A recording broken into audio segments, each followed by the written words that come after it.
Uttar Pradesh police हो, DP हो, SSC हो, सीजीएल, सीपीओ, रेलवे, पीसीएसआरओ, कहीं भी जाएंगे तो ये चैप्टर मिलता जरूर। तो स्टार्ट करते हैं, देखते हैं कि यहाँ पे किन किन आकृति पे आपको क्वेश्चन बनने हैं। तो कल हमने आयत आपको पढ़ाया था भाई, कल हमने आपको आयत के फार्मूले सिखाए थे।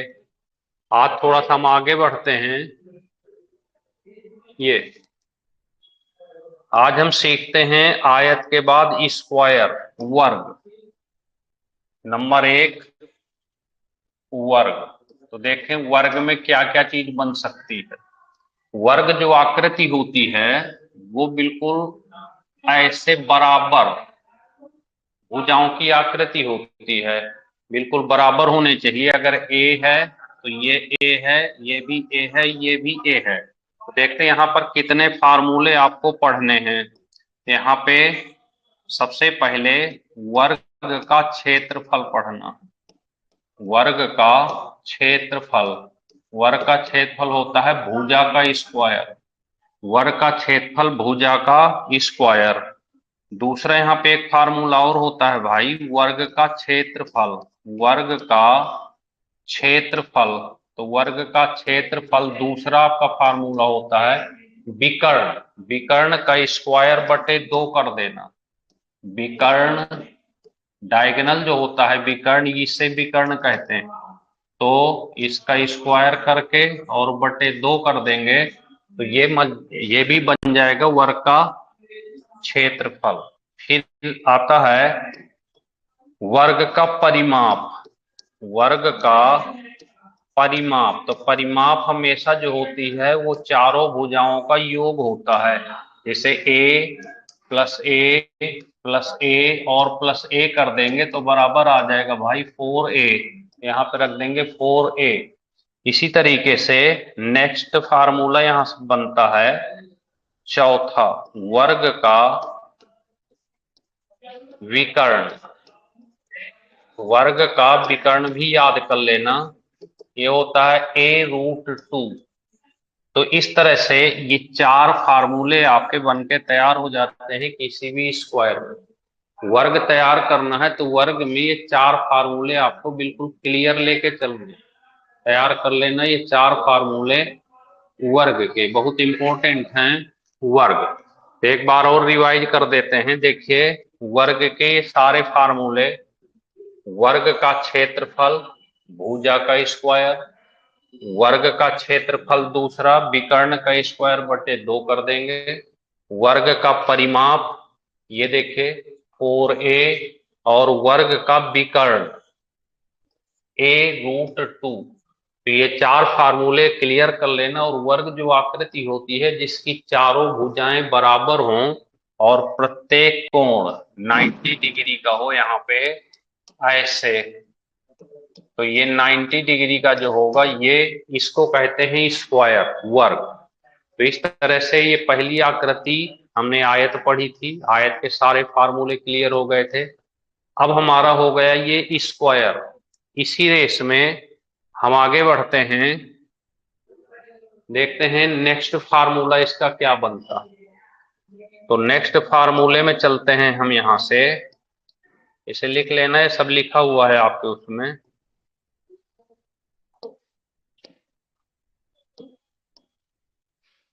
अगला फार्मूला है दूसरा, त्रिभुज।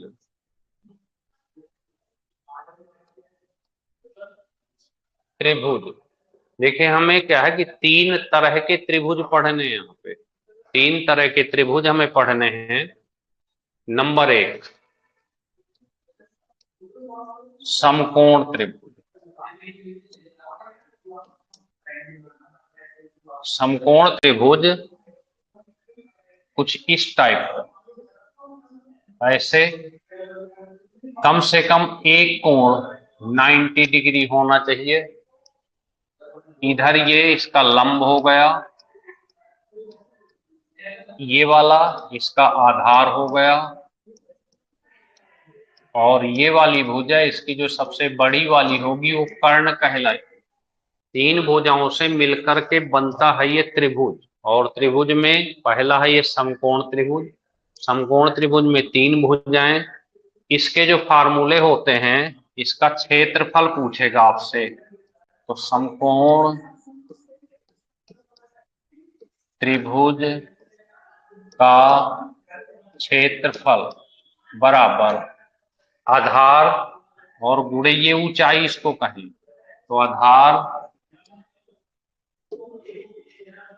गुणे ऊंचाई और बटे 2, आधार गुणे ऊंचाई बटे 2, यह है समकोण त्रिभुज का फार्मूला। इसी तरीके से यह है समकोण त्रिभुज। अगली जो आकृति बनेगी यहीं पे, एक होता है समबाहु त्रिभुज। अगला यहां देखें, समबाहु त्रिभुज बहुत इंपॉर्टेंट है ये किसी भी पेपर के लिए। समबाहु त्रिभुज, तो समबाहु त्रिभुज में क्या होता है कि ये जो त्रिभुज होता है समबाहु त्रिभुज, इसकी सभी भुजाएं भाई बराबर होती है ऐसे, और इसका जो प्रत्येक कोण होगा, प्रत्येक जो कोण होगा इसका, वो 60 डिग्री का होता है ऐसे ऐसे, ऐसे। ये 60 डिग्री। यहां से इसका फार्मूला देखते हैं क्या बनता है। समबाहु त्रिभुज का क्षेत्रफल, समबाहु त्रिभुज का क्षेत्रफल याद कर लेना, √3/4 और a² मतलब भुजा का स्क्वायर, तीनों भुजाएं बराबर होंगी तो √3/4 भुजा का स्क्वायर। और कई बार इसकी हाइट भी पूछ लेता है, यहां से इसकी अगर हाइट पूछ ले, ये वाली ऊंचाई, तो समबाहु त्रिभुज की ऊंचाई h बराबर √3/2 इंटू भुजा कर देना। तो ये दो फार्मूले इंपॉर्टेंट हैं आपके लिए। समबाहु त्रिभुज, समबाहु त्रिभुज में दो फार्मूले इंपॉर्टेंट हैं, एक तो इसका एरिया और दूसरा इसकी हाइट। और तीसरा नंबर यहां से विषमबाहु, विषमबाहु त्रिभुज। तो विषम बाहु, ये विषम बाहु, विषम बाहु त्रिभुज का मतलब होता है, देखिए अगर ऐसा त्रिभुज कहीं भी आए इस टाइप का, तो तीनों साइड इसकी अलग अलग होंगी इस तरह से। तो अगर तीनों साइड अलग अलग होती हैं, तो तीनों साइड अलग अलग होंगी, तो फिर इसका एरिया कैसे पता करेंगे, तो इसका क्षेत्रफल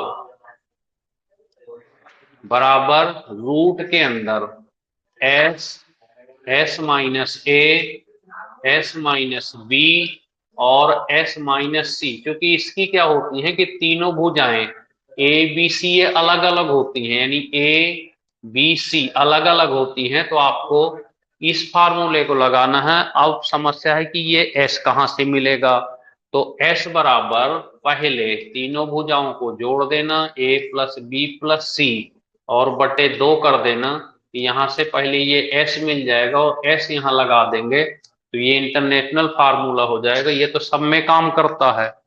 तो इस तरह से 3 फार्मूले आपको एकदम से क्लियर पढ़ने हैं इस त्रिभुज के अंतर्गत। तो ये तीनों फार्मूले नोट कर लेते हैं, फिर इसके बाद बढ़ते हैं अगले फार्मूले की ओर। त्रिभुज, तो आयत हमने पढ़ लिया, वर्ग पढ़ लिया, और यह है त्रिभुज। तो नोट कर लें इसको पहले।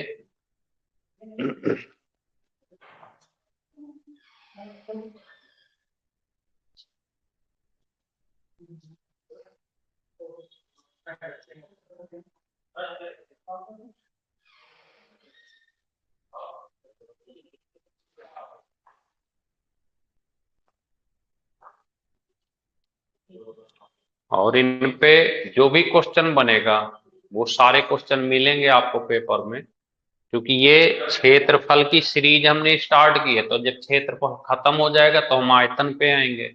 ऐसे चैप्टर वाइज आपको बहुत अच्छी करा देंगे यहां से। चलिए, तो हम आगे बढ़ते हैं भाई। अब लेते हैं हम चतुर्भुज, 4 भुजाओं वाला चतुर्भुज। चतुर्भुज, तो चतुर्भुज में नंबर एक, सबसे पहले समांतर चतुर्भुज। समांतर चतुर्भुज,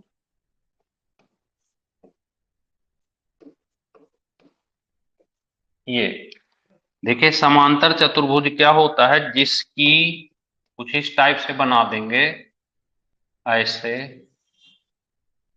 ऐसे, यह है समांतर चतुर्भुज। इसमें क्या होता है कि आमने सामने की भुजाएं ये इसके बराबर होगी और ये इसके बराबर होगी, तो यहाँ इसका क्षेत्रफल पूछता है, तो इसका क्षेत्रफल समांतर चतुर्भुज जब भी पूछे आपसे, तो समांतर चतुर्भुज आधार गुणे ऊंचाई। समांतर चतुर्भुज का क्षेत्रफल आधार गुणे ऊंचाई। दूसरा नंबर, दूसरा होता है सम चतुर्भुज। सम चतुर्भुज, बस ये फार्मूले याद कर लो और फिर देखो सारे क्वेश्चन हम मिलवाएंगे। रोम्बस, देखिए ये जो होता है, अगर आयत है, आयत को थोड़ा सा घुमा दें तो ये बन जाता है, और जो स्क्वायर होता है वर्ग, इसको ऐसे बराबर होना चाहिए, ऐसे ए ए ए ए, तो स्क्वायर जो होता है, स्क्वायर को थोड़ा सा घुमा दे तो फिर ये बन जाता है। इसकी साइड चारों बराबर होंगी, चारों साइड इसकी बराबर होती हैं। इसकी एक विशेषता होती है, क्या विशेषता होती है कि इसमें अगर ये विकर्ण डाल दिए जाए यहां से ऐसे, तो याद रखना ये जो विकर्ण होता है हमेशा 90 डिग्री पर काटता है, तो ये जो त्रिभुज बन जाता है एक यहाँ पे समकोण त्रिभुज। तो इस तरह का अगर आता है कहीं पे, और यही सबसे इंपॉर्टेंट होता है पेपर के लिए, तो इसका फार्मूला एक बार लिख लेते हैं। क्षेत्रफल बराबर पहला विकर्ण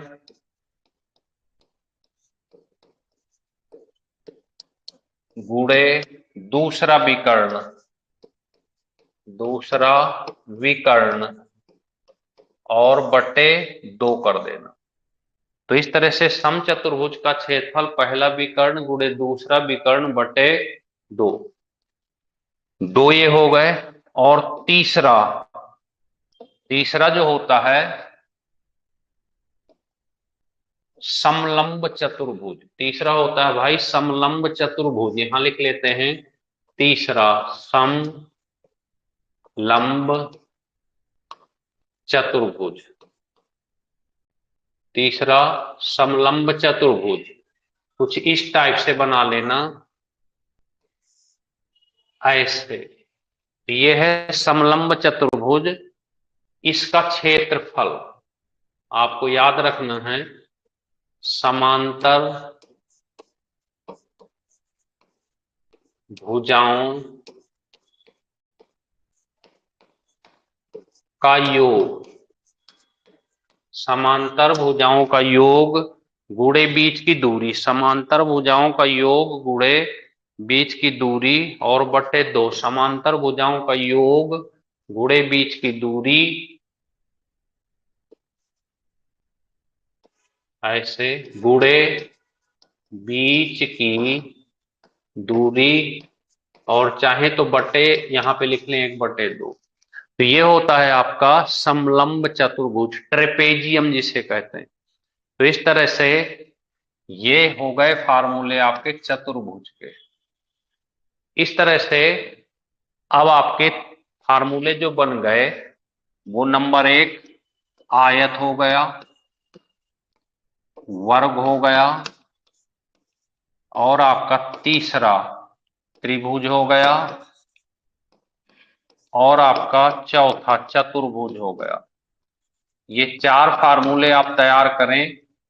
चतुर्भुज, समांतर चतुर्भुज, देखिए इनको बस तैयार कर लें, क्वेश्चन बिल्कुल हेडक नहीं लेना, बहुत अच्छे से हम करा देंगे क्योंकि कठिन चैप्टर होता है और अक्सर बच्चे तो छोड़ के चले आते हैं, समझ नहीं पाते, और इम्पोर्टेंट भी होता है, यहाँ से क्वेश्चन जरूर आते हैं। तो यहाँ चार फार्मूले आप बिल्कुल याद कर लो। नंबर एक, समांतर चतुर्भुज, क्षेत्रफल आधार गुणे ऊंचाई, समचतुर्भुज, पहला विकर्ण गुणे दूसरा विकर्ण बटे दो, और समलंब चतुर्भुज, एक बटे दो समांतर भुजाओं का योग गुणे बीच की दूरी। समांतर भुजाओं का योग गुणे बीच की दूरी। तो इस तरह से यह है आपका चतुर्भुज। ठीक है, तो इतना तैयार करो, फिर सीरीज में आगे बढ़ाएंगे इन फार्मूलों को। तो इन्हें नोट कर ले और देखते हैं आगे।